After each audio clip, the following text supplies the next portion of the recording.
Hello, podcast listeners and subscribers. I'm Laura of The Laura Flanders Show. It has been a dramatic year, and everyone at the program and I have been reflecting on what we've learned. For starters, we learned that there was demand for our programming on public television as well as radio. Your support made it possible for us to take this program to television. And now we're on close to 200 stations across the country, reaching some 77% of all U.S. households free every week. Then the pandemic hit, teaching us that we could do almost everything differently, including producing from all of our homes, zooming in guests from everywhere, and creating a new online series, Forward Thinking on COVID-19. What our guests on that series drove home is that not only can we do things differently, we must, as a society coming up. And the election? In poll after poll, Americans said they wanted radical change, not just in Washington, but in their lives.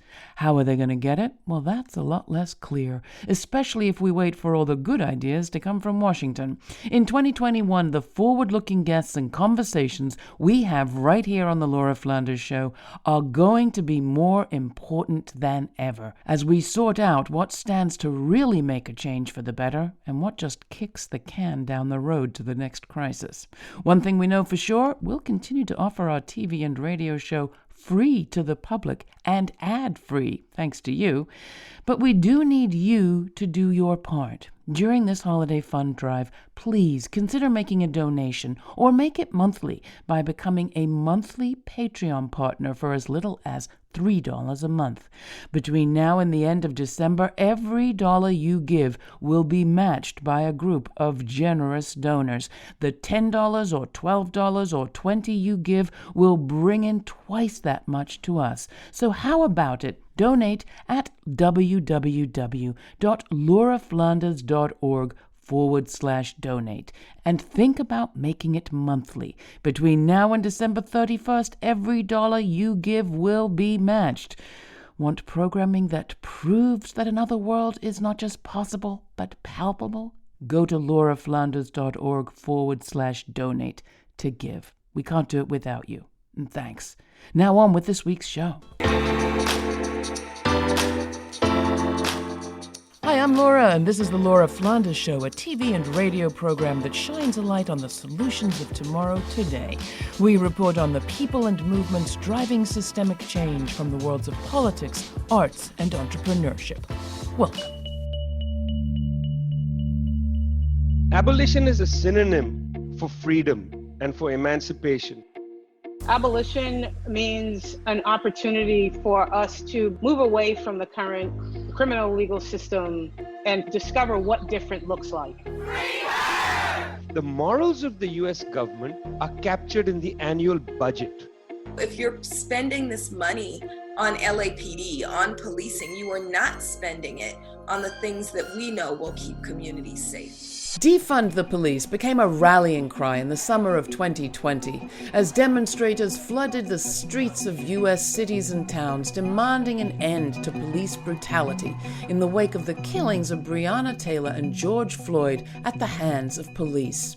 In the months since, hundreds of city councils nationwide have voted to reallocate what amounts to hundreds of millions of dollars away from law enforcement and towards a broader array of services that support public safety. But these shifts amount to only a fraction of the money we spend on enforcing laws, not to mention incarceration and the military. Will the new abolition movement succeed in transforming how we invest public resources in public safety? And what really are the economic underpinnings of the system this movement aims to change? My guests this week have some ideas. I'll talk with Dr. Melina Abdullah, co-founder of Black Lives Matter LA. In June, she presented a people's budget to the LA City Council. Then I'll find out from LA City Council member Marqueece Harris-Dawson how the people's proposal went down. Finally, I'll talk with Andrea James, founder and executive director of the National Council for Incarcerated and Formerly Incarcerated Women and Girls, a formerly incarcerated woman herself. And to kick things off, we will go to Vijay Prashad for a global perspective from a historian and the executive director of the Tricontinental Institute for Social Research. Vijay, we're here to talk about abolition, the economics of abolition in particular. But let's start with defining our terms. When you talk about abolition, what do you mean by that word? Abolition is a tough concept because, in a way, it's a synonym for freedom and for emancipation. In the history of the United States, it's emancipation from perhaps one of the most horrendous things human beings have done, which is to enslave other human beings. So the abolition movement was the movement of emancipation. Today, human beings face a different kind of enslavement. We are enslaved in a way, in a system that denies us freedom because we don't have money.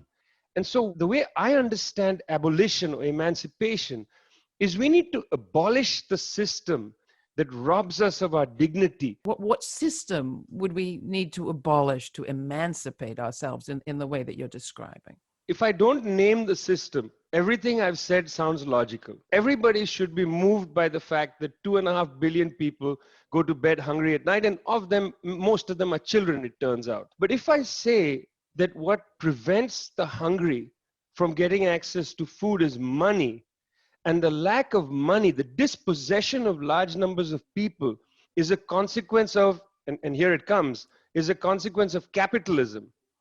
And that therefore, we have to think hard about the fact that capitalism is simply not capable of feeding half the world's population. And therefore, we need to abolish capitalism. That scares people because they think, well, what are you talking about? I mean, capitalism is what provides us with wealth. And then, of course, one turns around and says, no, it's not capitalism that provides you with wealth or with amazing things that the modern world has. It's human ingenuity. If I had started by saying, well, abolition means the abolition of capitalism, nobody wants to watch that because that's terrifying. Yeah. But if you think deeply about it and you wonder, why are people dispossessed? Why don't people have money in their pocket? It's not because they're not working or trying to find work. These two things are important. People work and are not able to cover their bills. You haven't mentioned race yet. If we look at our movements, our social movements today that are raising the battle cry of abolition, there are Black Lives Matter movements, our movement for Black lives. It's very specifically viewed through a racial lens. How do you see the racial lens and the patriarchal lens playing in all this? Most of the planet is not white. In the West, it's, of course, people of color that are slipping at higher rates into hunger and poverty. This is the history of colonialism. It's because of enslavement that large amounts of wealth was stolen from people, taken to Britain and so on to fund the Industrial Revolution. So that's how colonialism finances capitalism and has then 300 years of impact in the history of capitalist development. And the relationship with racism, just to put a fine pin on it? When colonialism began to develop, these ideas come, which is that certain people in the world just don't deserve to live with the fruits of dignity. John Locke, who wrote these treatises on government and is seen as one of the important figures in liberalism, in the second treatise of government, John Locke says that Native Americans, because they don't advance and develop God's bounty, they can be exterminated, they can be dispossessed. I mean, this is one of the people looked at as the main figures, intellectual figures of the Enlightenment and of liberalism, really, who's saying it's okay to disrespect entirely Native Americans, dispossess them, exterminate them, etc. Racism is cooked in to the key ideology of capitalism, which is liberalism. The reason this is important to talk about this, it seems to me, is because while everything that you've said is deeply discouraging because it paints such a long history of a very big system, on the other side, it does at least indicate that this dispossession was a man-made kind of a thing, that it's a system that we could perhaps unravel. And I'm asking you now to think about this moment that we're in of movement and uprising? Where do you see the potential and where perhaps the pitfalls? And I'm thinking of the movement for Black Lives, the movement for defund the police, and these calls for abolition that are getting louder by the day. Essentially, if I could distill it in economic terms a little bit, I would say what they are saying, Laura, is they are saying the morals of the United States of America are not captured in the US Constitution. Don't keep talking about the Constitution to understand the country. The morals of the US government are captured in the annual budget. The budget is a much better reflection of a country's morality than its constitution. And if you every single year put more money, much more money, into repression, into the police, into the military, into imprisonment and so on, and so little money to taking care of human troubles. Nobody's saying we're perfect, we're filled with flaws. We need help. And communities can help, families can help, the government can help. So you need money going there. In June, as demonstrators against police brutality took to the streets across the U.S., the Los Angeles City Council invited representatives of Black Lives Matter LA into the City Council to present the people's budget. That was a proposal developed through an unprecedented survey of tens of thousands of LA residents. The people's budget was also a response to the mayor's announcement that amidst over $200 million in budget cuts made necessary by COVID-19, the city was going to increase its police budget by 7%. To that, the people of LA said no, and Dr. Melina Abdullah was there to convey the message. This should not be about your own political ambitions. This should be about what kind of world do you want to make? The world is speaking right now. They're saying we don't want a system of policing that puts targets on the backs of Black people especially, but also is a regular assailant and traumatizer of our entire community. You have an opportunity now to not just say, who am I as a city council member, but whose are you? Do you belong to the Police Protective League? Do you belong to your ambitions? Do you belong to your ego, or do you belong to the people? We're challenging you to say you belong to the people, to do something courageous. And we see examples all around this country of people doing things that are courageous. Vijay Prashad said one learns more about a country from its budget than from its constitution.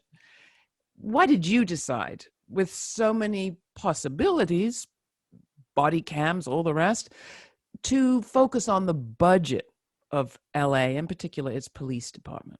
Sure. So I'll quote another economist, Julianne Malveaux, who says that a budget is a statement of one's ethics and morals, right? And so when we saw that number, this pie chart with this stark 50% going to LAPD, we said that's way too much. And then we shared it with people across the political spectrum, and everyone confirms what we feel, that that's way too much. Budgets are also zero-sum games. So if you're spending this money on LAPD, on policing, you are not spending it on the things that we know will keep communities safe. And we believe that if we claim to be a democratic society, then it means people should be engaged in how our own tax dollars are spent. So we believe in something called participatory budgeting. And we know that there are leaders like Chokwe Lumumba in Jackson, Mississippi, like Raz Baraka in Newark, New Jersey, who also agree that people should be engaged in this process. And so we said, why not Los Angeles? Why are people not engaged in this process? And so we said, we'll do our own participatory budgeting. And so we had a series of town halls, a series of workshops. And finally, we said, well, let's do some survey work.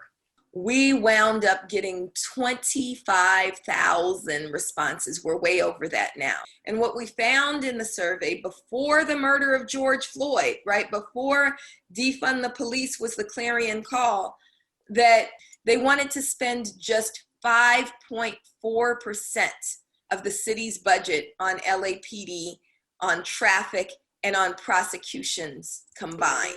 This is the Laura Flanders Show. I'm Laura. You're listening to our special on the economics of abolition. People say defund the police, but what's it going to take to come up with an alternative to police and prisons as we know them, and to shift to a system that might support a broader array of services to support public safety? I was just talking with Dr. Melina Abdullah of the Department of Pan-African Studies at Cal State, LA, and Vijay Prashad, Executive Director of the Tricontinental Institute for Social Research.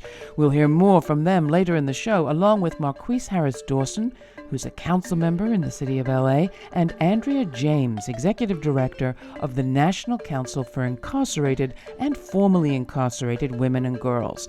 Don't forget, you can watch this special report and see everybody in action, including that scene from the LA City Council when the People's Budget was presented, at lauraflanders.org, www.lauraflanders.org. And while you're there, why not subscribe to our newsletter so that we can keep you up to date on all things LF Show, our exclusives online, and more. Next, I'm joined by LA Council member for the 8th District, Marqueece Harris-Dawson. A longtime activist, he shares what it was like to be on the council member side of the presentation of the People's Budget, and what a difference that moment made to the powers that be in LA. But first, here's Big Man by Captain Planet, featuring Shungudzo from his album No Visa, courtesy of Bastard Jazz Records. My own island, yeah. Money in my cereal, yeah. Spoon full of diamonds. Everyone looking at me. I'm who they all wanna be. I only hear that you breathe.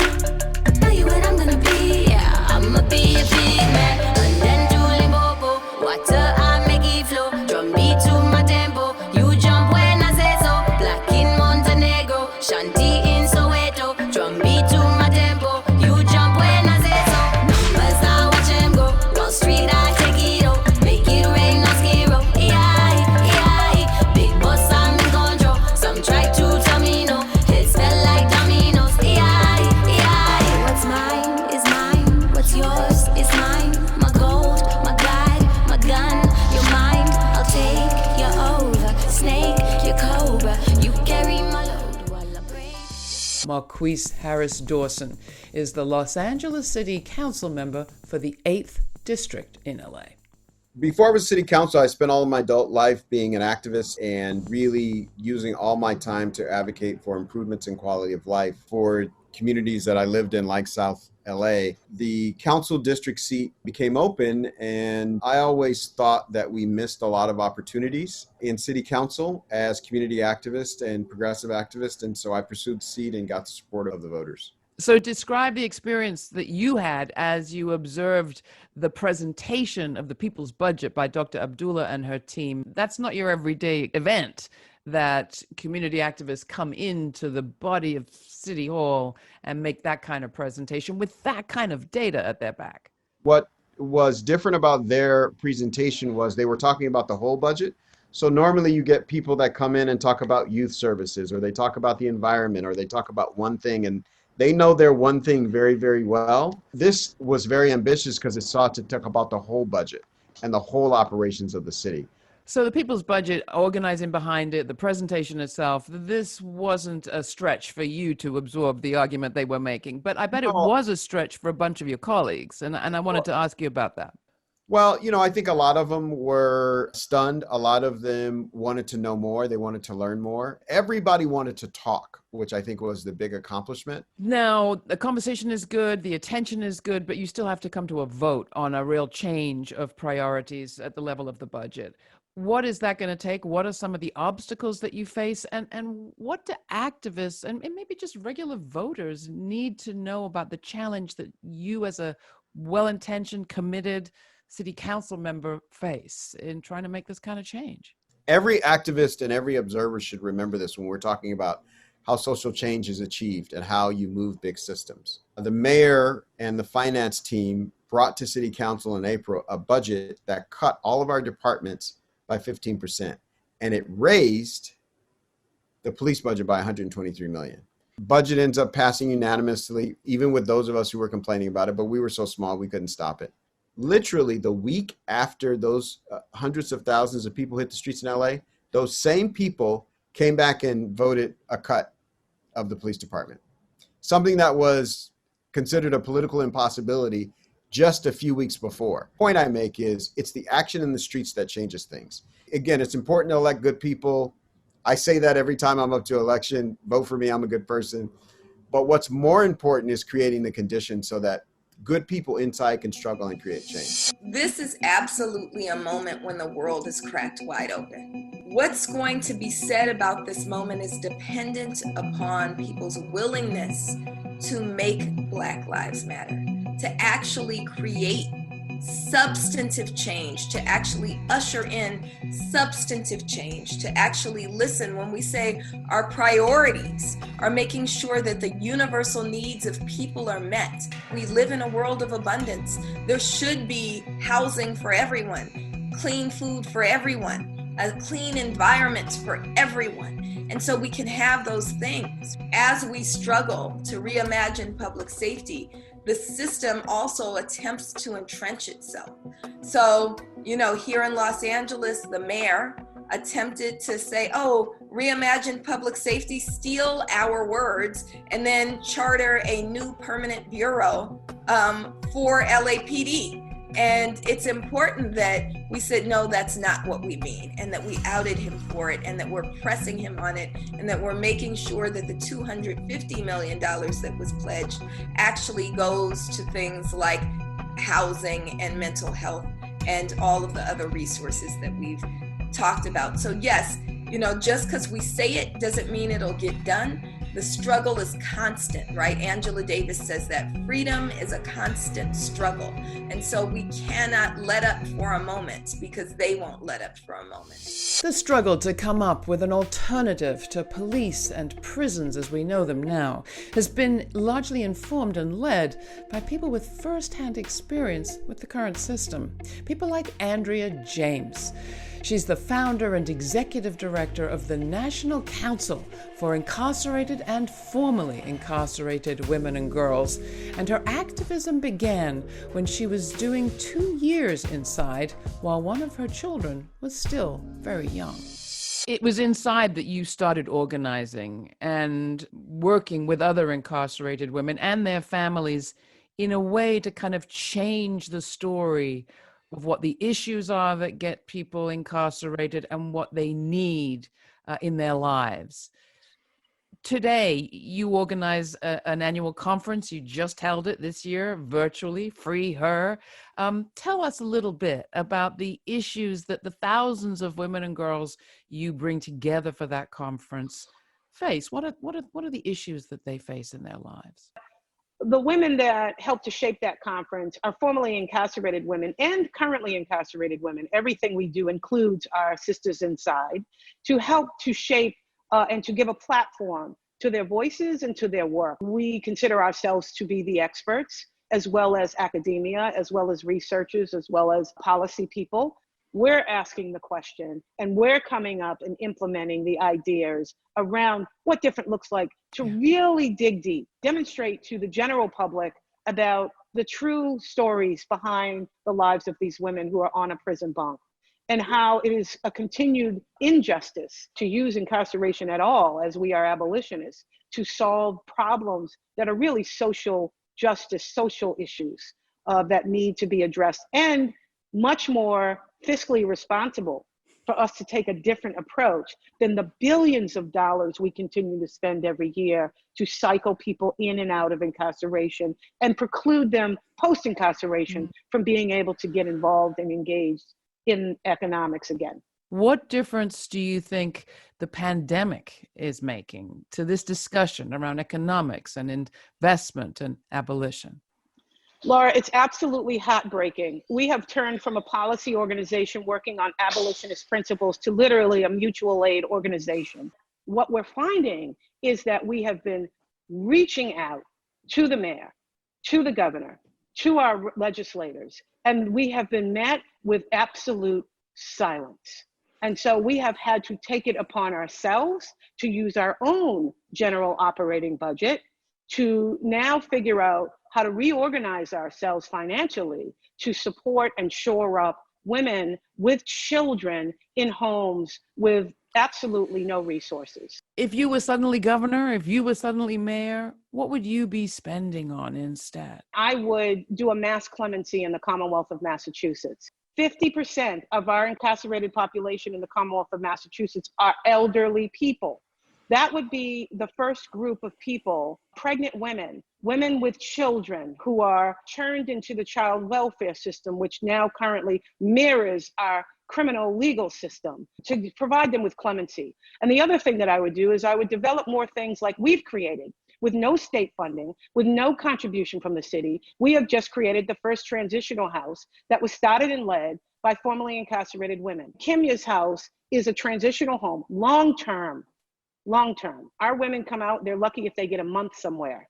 18 plus months to help women heal and to move forward with their lives, to manage their illness of addiction, to reconnect with their families and their children, to reacclimate themselves to healing. Why is it so important to take leadership from women of color and to apply this gender as well as the race lens to our problem? Women have been the backbone in the communities most targeted by mass incarceration. They have been the support system for the family members that get entangled in the criminal legal system. They have been the support system long before they started to become the fastest and largest growing incarceration population.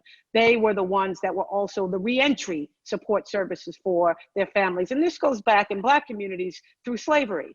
Women have always been the ones to keep the families together, to hold the babies when the parents were separated for one reason or another. And so we have to have a gender analysis. Can you see abolition from here, Andrea? We can certainly see abolition from here. We know because we're not waiting for the system to make the change. We're not under any illusion that prisons are just going to fade away or that people are going to understand what we mean when we ask to defund or to reallocate funding from law enforcement. We don't expect that people will get that right away. Many more people are beginning to understand that. But for us, we're building these systems in hyper-local communities that are focused on individual accountability, community accountability, that are focused on transformative justice, people assembly processes. And so while this current system exists, we're building systems outside of that system that are people-led. But the last thing I want to just mention for people to think about, Laura, in terms of abolition. Abolition is happening in this country in wealthy white communities every day.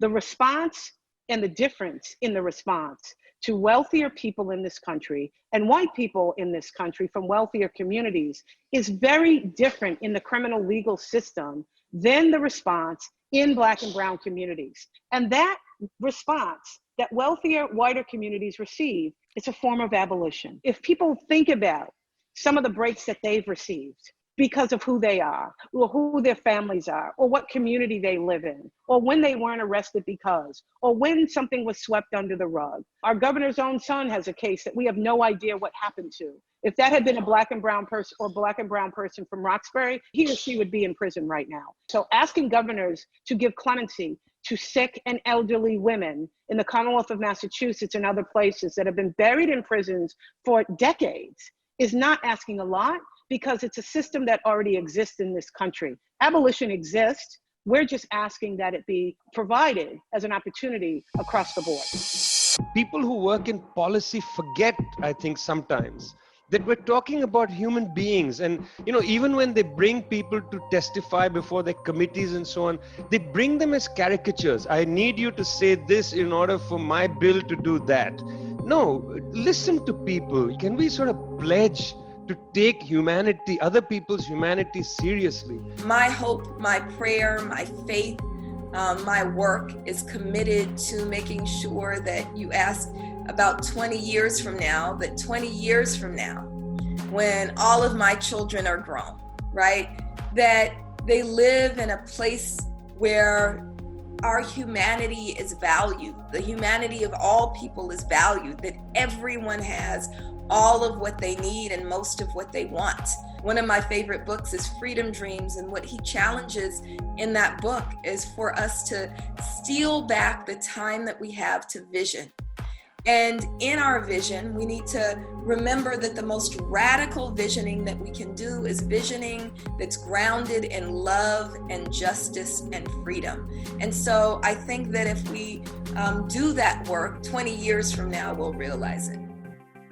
You can watch this special on the Economics of Abolition on YouTube, on public television stations all across the country, and at our website, lauraflanders.org. And if you want the back stuff, the readings, writings, listenings, and looking suggestions that we have to go with this episode, go to patreon.com/The LF Show. That's patreon.com/The LF Show. And consider becoming a Patreon partner.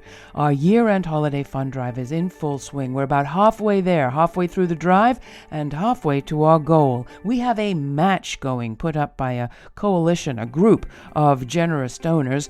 Every dollar you give now, between now and the end of the year, will be matched 100%. So give $5 now, it's worth $10 to us. Give $50 now, that's $100 that goes directly into our production budget for next year.